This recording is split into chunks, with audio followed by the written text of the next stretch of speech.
Bonjour, Frédéric Naïm, je suis avocat au barreau de Paris, j'interviens en droit des affaires et en fiscalité, et j'aimerais aborder un sujet que je vois assez souvent malheureusement, et j'en suis bien désolé, c'est en fait la remise en cause par l'administration fiscale du bénéfice d'exonération, notamment pour les personnes qui sont implantées dans des ZFU, ou des zones de redynamisation urbaine.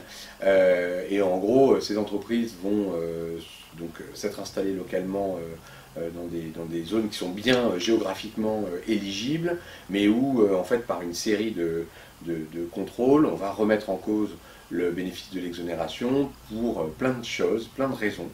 Il y a toujours une bonne raison de remettre en cause l'exonération, l'embauche de salariés ou l'activité non sédentaire, enfin plein de choses. Et du coup, c'est très casse-gueule. C'est-à-dire que finalement, et je constate, hein, le profil des personnes qui s'installent dans ces zones, c'est souvent des personnes qui sont averties, qui ont choisi de s'installer dans ces zones, mais avec un résultat à la clé. Il y a un bon résultat qui se génère, et en fait un contrôle fiscal qui se passe le plus souvent assez mal, parce que l'administration va totalement pinailler et examiner à la loupe pour remettre en cause le cadre juridique. Donc le conseil que je peux donner, c'est un conseil pas très compliqué, c'est un conseil où avant de choisir de vous implanter localement, vous savez que dans 80% des cas, vous aurez un examen à la loupe de votre cadre juridique et des conditions d'exploitation. Donc la probabilité du contrôle, c'est pas 1 sur 100 ou 1 sur 20, c'est 1 sur 2, pour être clair. Surtout si vous avez un résultat important. Donc le contrôle, c'est sûr que vous l'aurez.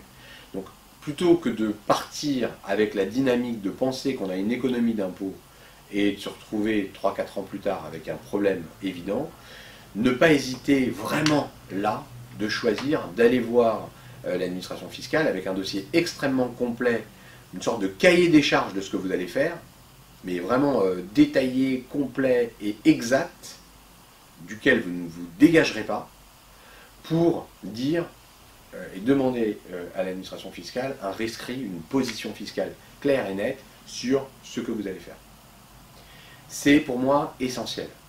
Et réellement, là, il faut partir du postulat que l'accompagnement, c'est pas uniquement un accompagnement par, je dirais, la société qui est localement implantée sur place, qui vous a invité à venir la rejoindre dans ses locaux parce qu'elle est dans la zone éligible, mais véritablement de faire auditer votre cadre juridique par un professionnel du droit, donc un avocat qui fait de la fiscalité habituellement, pour vous accompagner dans ce cadre-là, parce que les enjeux sont trop élevés. C'est-à-dire que la sanction derrière, vous avez un résultat de 50 ou 100 000 euros qui est exonéré d'impôt sur 3 ans, ça fait très vite mal, et on est tout de suite sur des volumes qui sont très importants. Et c'est pas parce que vous êtes averti, que vous connaissez le droit, que derrière, vous n'avez pas en face un risque de contrôle, et c'est presque le contraire, puisque vous êtes attendu sur le sujet.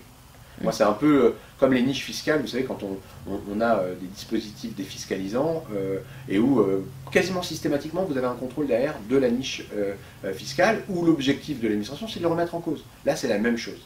Donc vraiment, soyez très alerte, très vigilant, et n'hésitez pas à faire auditer en amont si c'est possible. Si c'est pas possible, bah faites auditer après avoir constitué votre dossier, pour voir dans quelle mesure s'il tient ou non la route, pour ne pas rester dans un cadre juridique qui est bidon, si finalement il n'est pas appliqué, et d'être à peu près sûr d'être redressé dans quelques années. Voilà. J'espère que ces informations vous seront utiles, et je vous dis à bientôt. Merci à vous.